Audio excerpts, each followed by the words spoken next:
خرم شہزاد صاحب، جو پاکستان کے لوگوں کے مسائل ہیں نا، لوگوں نے آپ سب کو منتخب کیا، کسی ایک کی حکومت بنی تھی، وہ آپ ساروں سے اپنے مسائل کا حل چاہیں گے، پارلیمان چلنی بھی چاہیے، ایشوز بھی ایڈریس ہونے چاہیے، اس کے لیے ایک ورکنگ ریلیشن شپ ہوتی ہے حکومت اور اپوزیشن کی، وہ کیا کسی سٹیج پہ آپ کو نظر آتا ہے بن پائے گا؟ ہم آج بھی ورکنگ کے لیے تیار ہیں، کل بھی تیار تھے اور آئندہ بھی تیار رہیں گے۔ اب دیکھیں، سب سے پہلے جہاں سے بات چلی ہے اس کو درستگی کریں گے تو آگے چلیں گے۔ اب جو ہمارا مینڈیٹ چوری کیا گیا، جو ہمارے فارم 45 کی بجائے جن کے پاس تھے ان کو رہنے دیا گیا، ان کو چھوڑ دیا گیا۔ ابھی ایک چھوٹا سا میں آپ کو اندر قصہ سناتا ہوں۔ ہمارے فراز صاحب ہیں NA 154 لودھراں سے، ان کی لیڈ تھی لگ بھگ 14,000 کے، ان کو رزلٹ دیا گیا 8,000 کا۔ ابھی ان کے پاس فارم 47، 48، 49 سب کچھ مکمل ہے، ایون کہ الیکشن کمیشن آف پاکستان کا نوٹیفیکیشن بھی ہے اور انہوں نے ممبرشپ بھی لے لی پارلیمنٹ۔ یہ اختر کانجو والی سیٹ کا ذکر کر رہے ہیں؟ آبویسلی۔ اچھا، ان کو سیٹرڈے والے دن اچانک کو کال آتی ہے یا انہیں کو پتہ چلتا ہے جی آپ کے خلاف ری کاؤنٹنگ کی اپلیکیشن الیکشن کمیشن نے منظور کر لی ہے اور کل سنڈے والے دن آپ نے وہاں پہ آنا۔ تو وہ ہائی کورٹ کا سٹے لے کے گئے، ان کو اندر نہیں جانے دیا گیا، دونس دھاندلی سے ان کے جو ٹھپے لگائے گئے اور ان کو ہرا دیا گیا۔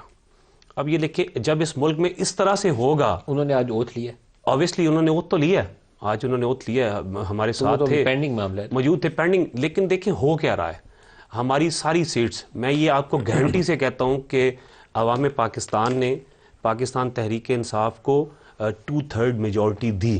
آپ کا خیال ہے کہ بعد میں سنڈے والے روز کسی نے بلا کے اس وقت ٹھپے لگائے ان کے، تو ووٹ پھر مسترد ہوئے ہوں گے نا؟ ڈھیر سے مسترد کیے نا، ان کے ڈبل ٹھپے لگائے، ان کے اوپر رزلٹ لکھا ہوا ہے۔ اب دیکھیں، جب RO گیا، اس کے پاس رزلٹ گیا، آپ کا جو فارم 49 جو مکمل کیا گیا جس کے اوپر ریجیکٹ ووٹس کی نیچے کیلکولیشن ہوئی ہے، اس میں آ جاتا ہے۔ اب دیکھیں، پہلی بات تو وہ اس طرح سے اس کو کر ہی نہیں سکتے تھے، الیکشن کمیشن ان کو اس طرح سے ری کاؤنٹنگ کے لیے بلا ہی نہیں سکتے تھے، وہ ٹریبیونل پہ جانی چاہیے تھی بات۔ یہاں پہ جو جس کا جی میں آ رہا ہے وہ کر رہا ہے، کوئی پوچھنے والا نہیں۔ تو ملک صاحب ایسے تو نہیں کام چلے گا۔ ہماری سیٹس جو ہیں ہم سے چھینی گئی ہیں، لاہور میں بھی، گجرانوالہ میں بھی، فیصلہ اکراس دا پاکستان۔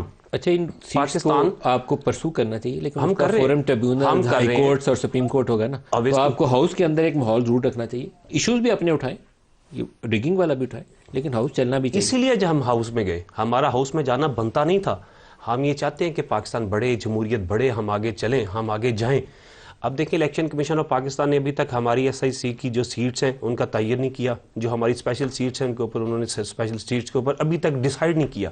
ادھر بھی کچھ تو مجھے لگتا ہے اس کے لیے سپریم کورٹ میں ڈیسیژن ہوگا۔ جو بھی چل رہا ہے، میٹر چل رہا ہے، وہ اپ ٹو سپریم کورٹ جا رہا ہے، جو بھی میٹر چل رہا ہے اپ ٹو سپریم کورٹ جا رہا ہے۔ سیٹوں پہ جواز تو آپ نے ان کو فراہم کیا ہے، نہیں وہ غلط کورٹ ہوا لیٹر۔ ہاں تو جواز نہیں ہے، میں بتاتا ہوں جواز نہیں ہے۔